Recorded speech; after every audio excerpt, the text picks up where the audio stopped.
One of the best gospel passages for Lenten reflection comes from chapter 18 of Luke. It's the familiar story of the Pharisee and the tax collector, both of them in the temple at prayer. And you know what happens. The Pharisee really gives himself a great testimonial before God. He says, really to God, how great I am. I do it all right.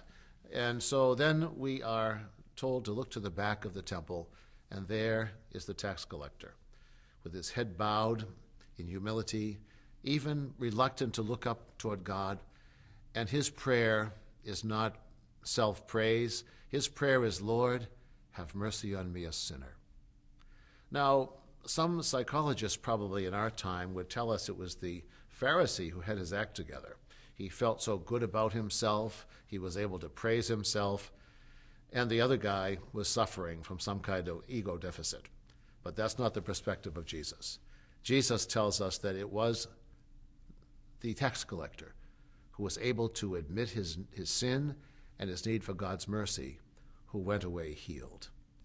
Let's learn from that wonderful story and from the example of the tax collector to admit our guilt and open our hearts to God's wonderful mercy.